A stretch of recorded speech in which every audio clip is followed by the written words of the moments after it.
kepada MC. Silakan MC. Shalom and happy Sabbath day. Praise the Lord, due to his grace and eternal love, we can gather here to have the Vesper worship. With love and sincerity, we hope all of us can turn on the camera.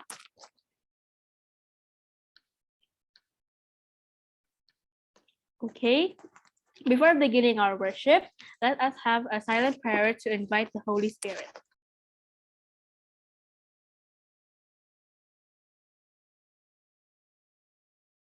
Amen. Thank you. Let us listen to the opening song delivered by Kak Kimberly from grade 8-2. Rejoice in the Lord always, and again I say rejoice. Rejoice in the Lord always, and again I say rejoice. Rejoice, rejoice, and again I say rejoice. Rejoice, rejoice, and again I say rejoice.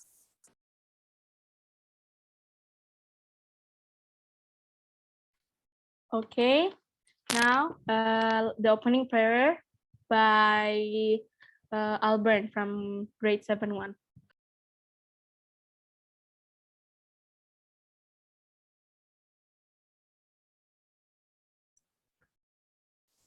Let's pray. Our Father in heaven, we thank for your blessing for this day. We will begin our Vesper worship and bless us to be smooth. In the name of Jesus, we pray. Amen.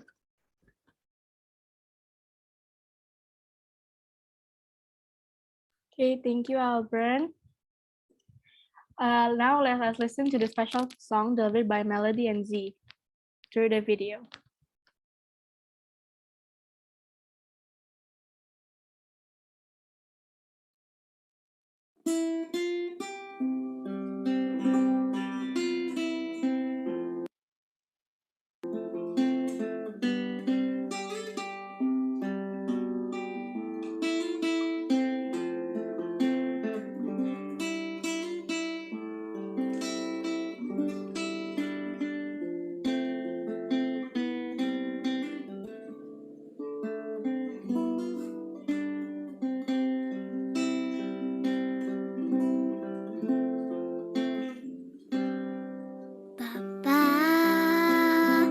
Besar sungguh kasih setiamu, nyata sungguh perlindunganmu, tak satu kuasa mampu pisahkan aku dari kasih-Mu.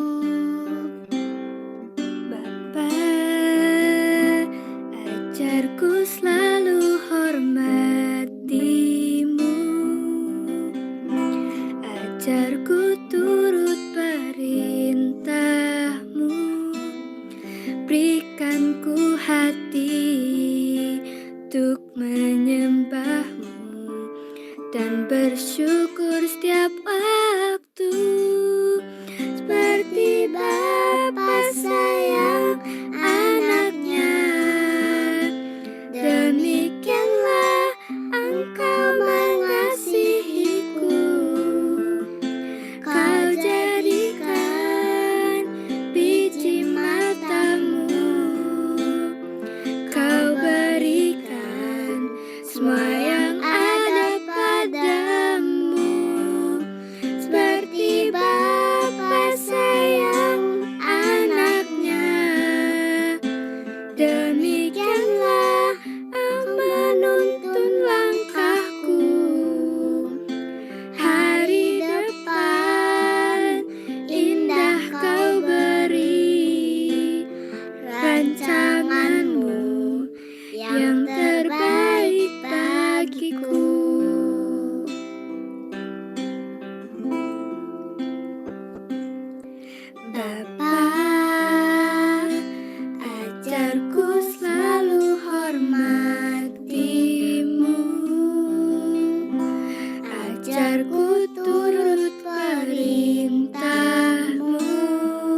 seperti Bapa sayang anaknya.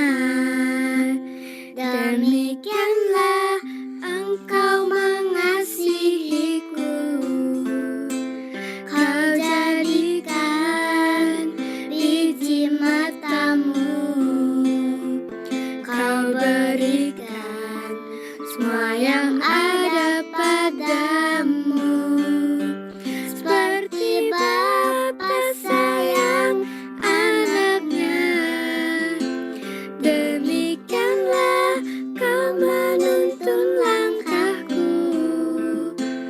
Hari depan indah Kau beri, rancanganmu yang terbaik bagiku. Hari depan indah Kau beri, rancanganmu yang terbaik bagiku.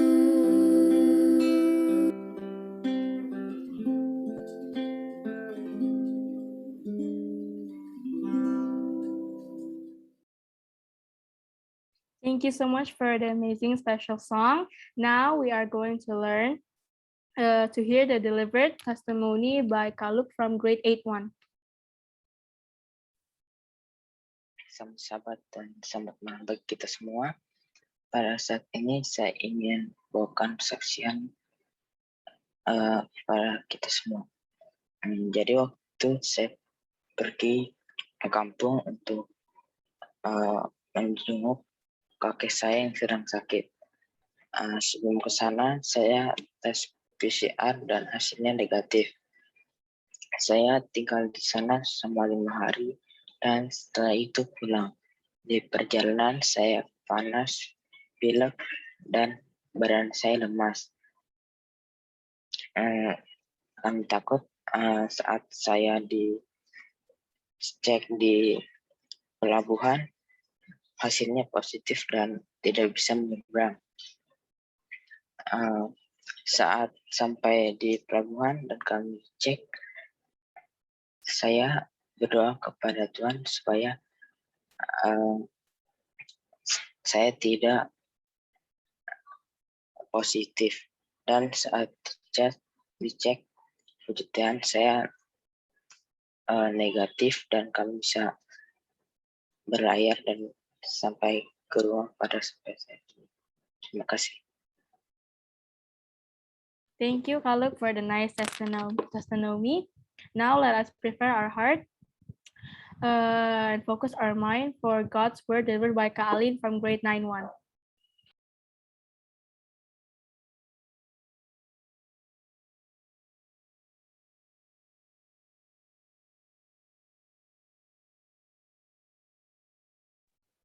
Selamat malam dan selamat sahabat bagi kita semua. Selamat malam, selamat sahabat. Selamat malam. Sahabat. Pada malam sahabat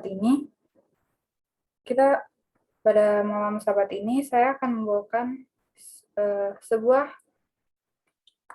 sebuah pelajaran yang berharga dengan judul Harta yang Terpendam.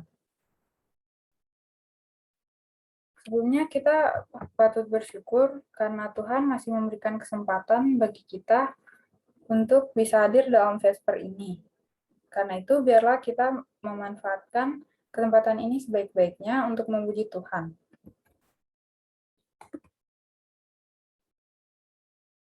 Hal kerajaan surga itu seumpama harta yang terpendam di ladang yang ditemukan orang lalu dipendamnya lagi. Oleh sebab sukacitanya, pergilah ia menjual seluruh miliknya, lalu membeli ladang itu. Sekarang saya akan menceritakan sebuah perumpamaan mengenai harta terpendam. Jadi zaman dulu ada suatu kebiasaan di mana para orang kaya atau orang yang berharta menyembunyikan harta mereka di dalam tanah. Soalnya sering terjadi pencurian, perampokan, dan suka ada perubahan dalam pemerintahan di mana orang kaya dikenakan pajak yang lebih tinggi. Jadi mereka sembunyikan dalam tanah karena mereka anggap dalam tanah itu aman.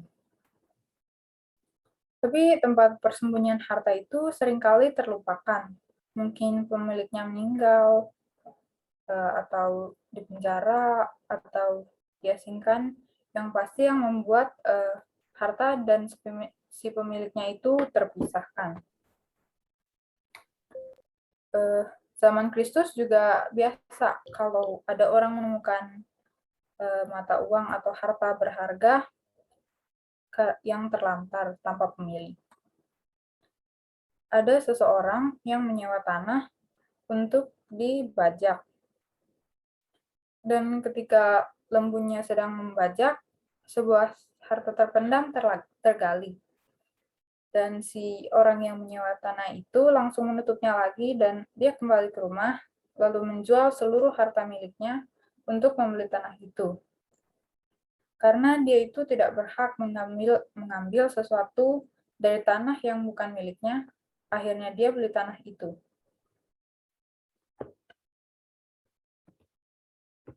Perumpamaan ini menggambarkan nilai dari harta surga dan usaha yang harus dibuat untuk mencarinya. Penemu harta di ladang itu rela menukarkan segala harta miliknya dan dia siap untuk bekerja tanpa mengenal lelah untuk mendapatkan harta yang tersembunyi. Demikianlah penemu harta surga akan menganggap tidak ada pekerjaan yang terlalu berat atau pengorbanan yang terlalu mahal untuk menemukan harta kebenaran itu. Dalam perumpamaan ini, ladang yang berisi harta menggambarkan kitab suci. Dan kebenaran adalah harta itu. Dan itu sendiri tidaklah terjalin dengan lapisan-lapisan emas dan penuh dengan benda-benda berharga, sebagaimana halnya dengan firman Allah. Bagaimana tersembunyi?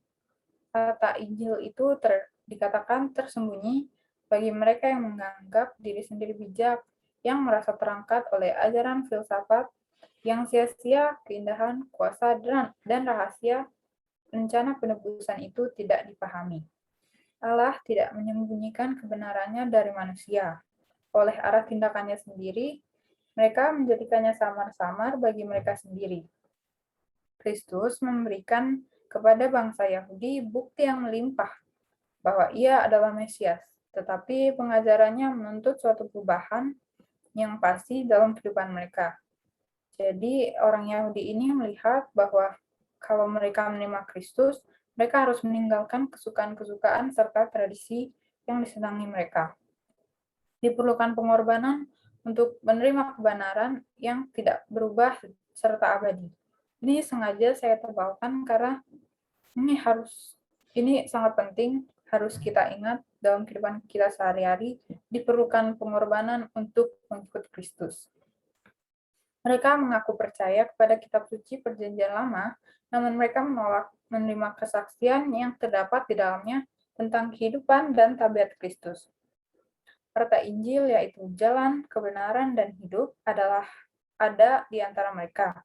Tetapi mereka menolak anugerah yang terbesar yang dapat dianugerahkan surga, yaitu harta terpendam. Mereka yakin, mereka percaya kepada Kristus sebagai putra Allah, tetapi hal itu tidak sesuai dengan keinginan mereka untuk mengakuinya. Jadi mereka nggak mau mengakui Kristus sebagai putra Allah karena mereka tidak mempunyai iman untuk percaya bahwa mereka akan mempunyai harta di surga karena mengikut Kristus. Mereka mencari harta dunia, dan sekarang manusia berusaha keras mencari harta dunia. Pikiran mereka dipenuhi dengan pikiran-pikiran yang mementingkan diri sendiri dan pangkat yang tinggi untuk mendapatkan kekayaan dunia, kehormatan, atau kuasa. Di sini ada sebuah ayat dalam 2 Korintus 4 ayat 3 dan 4.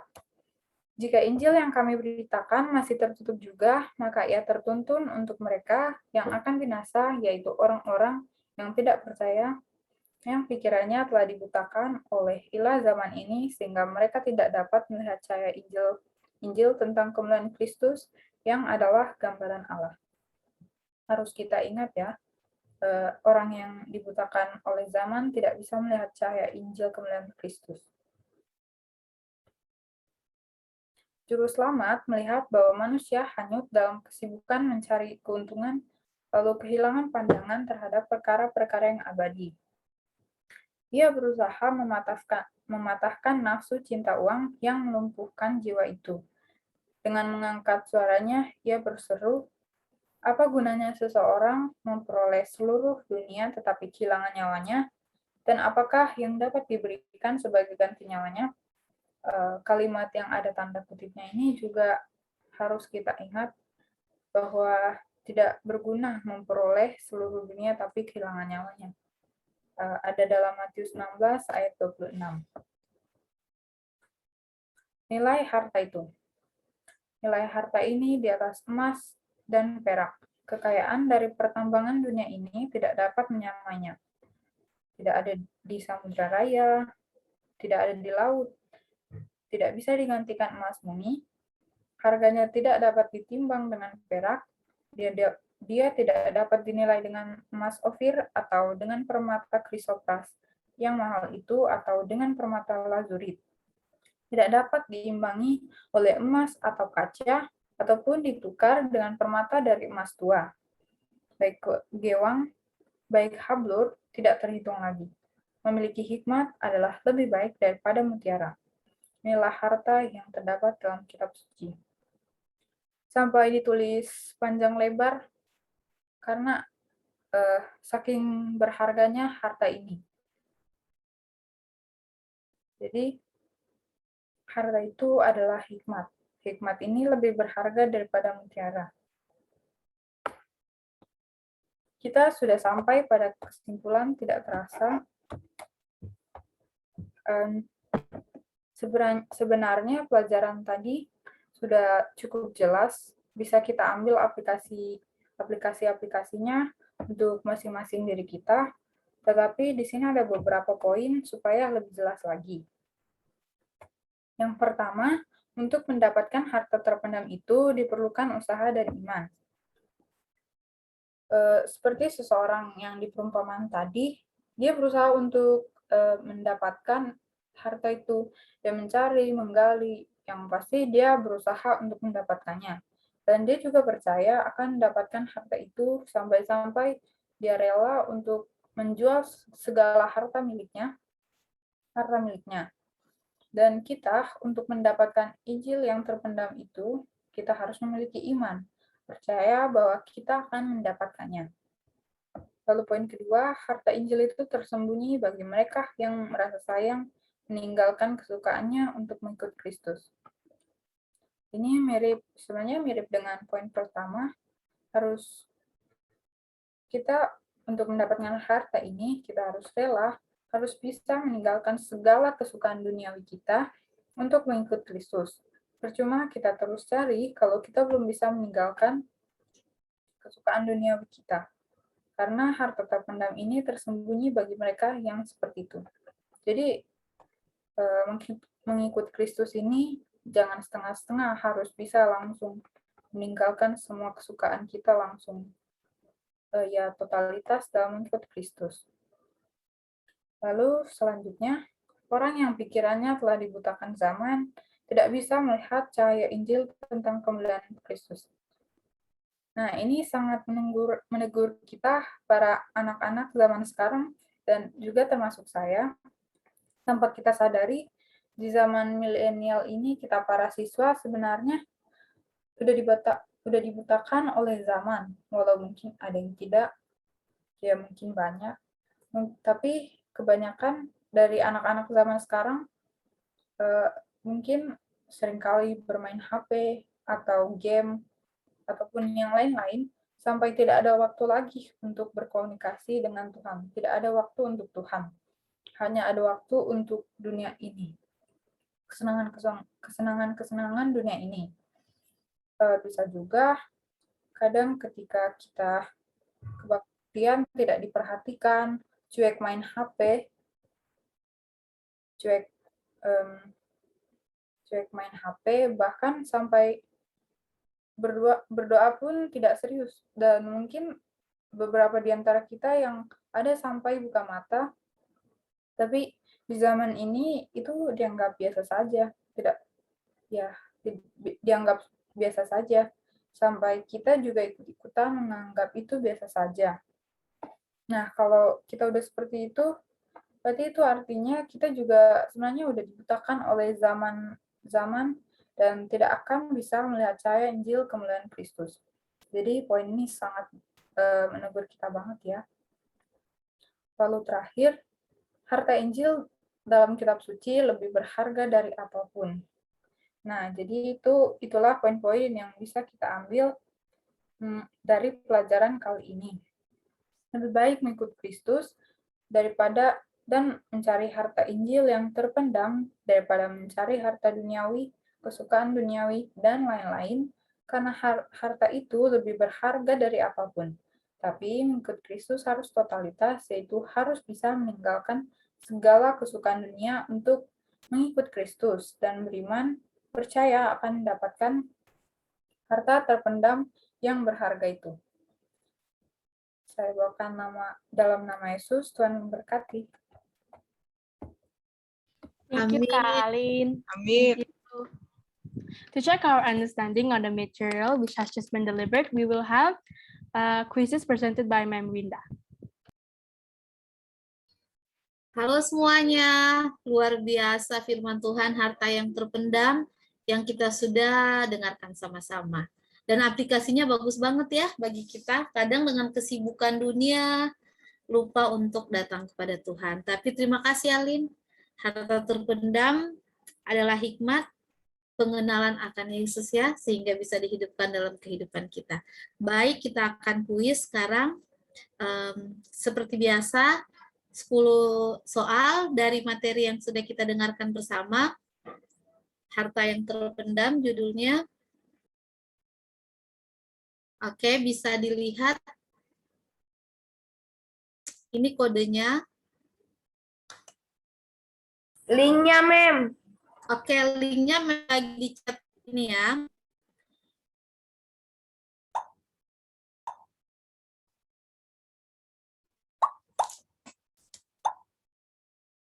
Oke, linknya udah ya.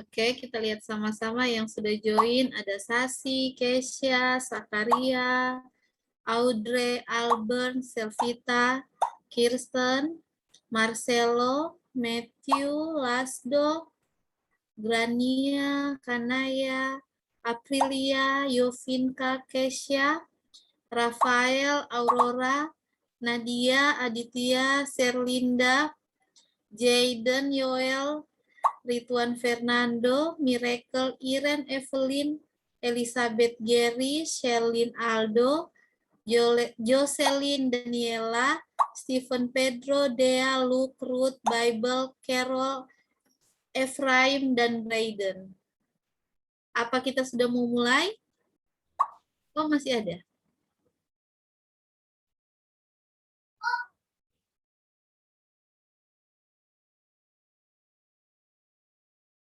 Kita mulai ya. Oh, ada Rainer yang baru join, silakan.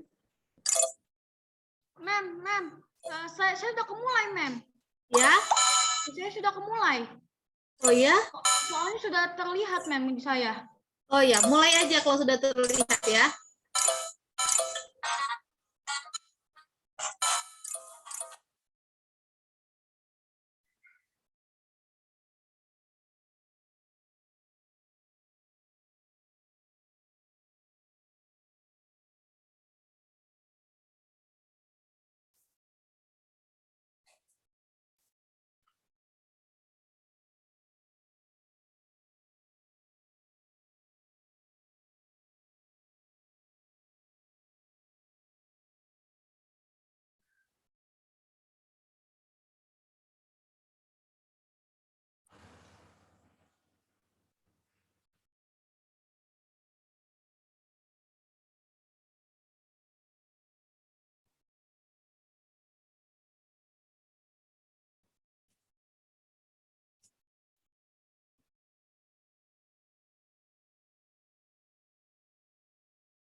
Oke, kita tunggu bentar lagi ya. Masih ada yang mengerjakan di bagian bawah. Ada Elizabeth.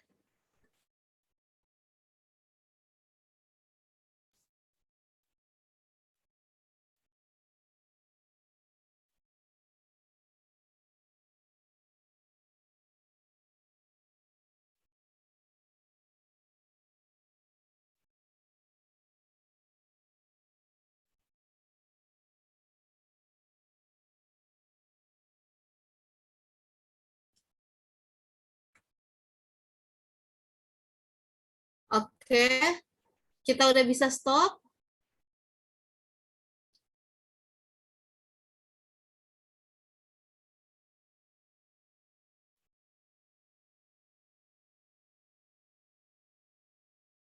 Kita lihat sama-sama ya. Berarti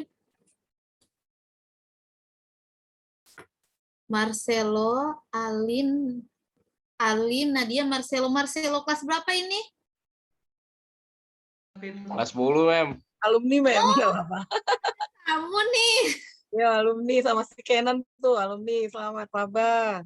Oh, nggak apa, Bu. Ini memang paling seneng nih Marcelo nih kalau ikut kuis. Oke, nanti berarti ikut lagi ya, karena semuanya kami catat ya Marcelo. Terima Iya, kasih Mem. juga untuk yang sudah mengikuti Alin, Nadia, dan Marcelo ya. Untuk hari ini Mem catat ya. Terima kasih, Mem kembalikan ke MC. Okay, thank you, Meminda. To end our Bradford worship, let us listen to the closing song delivered by Kimberly from grade 8-2, and then closing prayer delivered by Kak Jocelyn from grade 9-2. Thank you. Behold, what manner of love the Father has given unto us. Behold, what manner of love the Father has given unto us. That we should be called the sons of God. That we should be called the sons of God.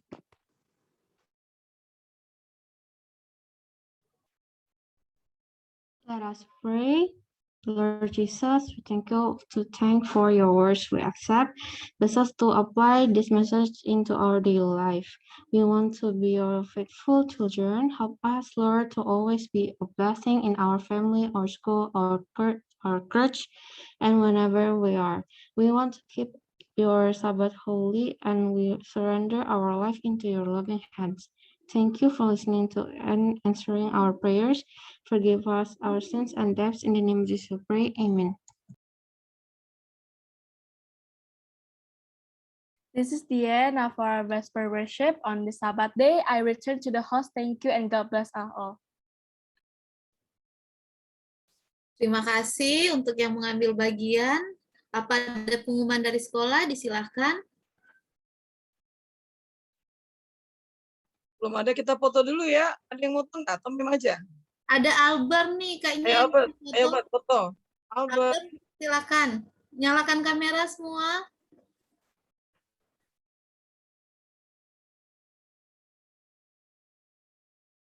Ayo, Albert. Udah.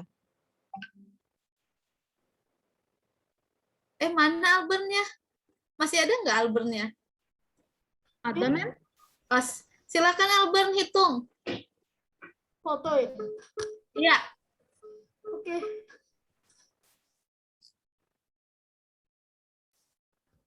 Tiga, dua, satu.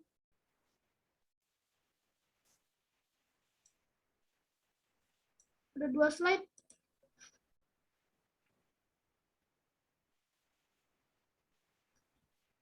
Oke, slide kedua. 1, 2, 3.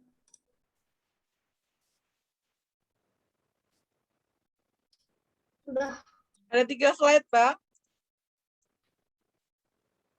1 slide doang. Ada 3 slide. Ada 1 lagi. Enggak, ini di sini cuma 3 slide. 3 slide. Miss Serina dia pakai yang PC bisa lebih. Oh, oke. Ya udah. Berarti sudah ya. Thank you. Thank you Sir Wahyu, thank you Alin, thank you Audrey, thank you semua. Dah. Sama-sama, selamat sahabat semua. Terima kasih. Ya. Dah. Dah.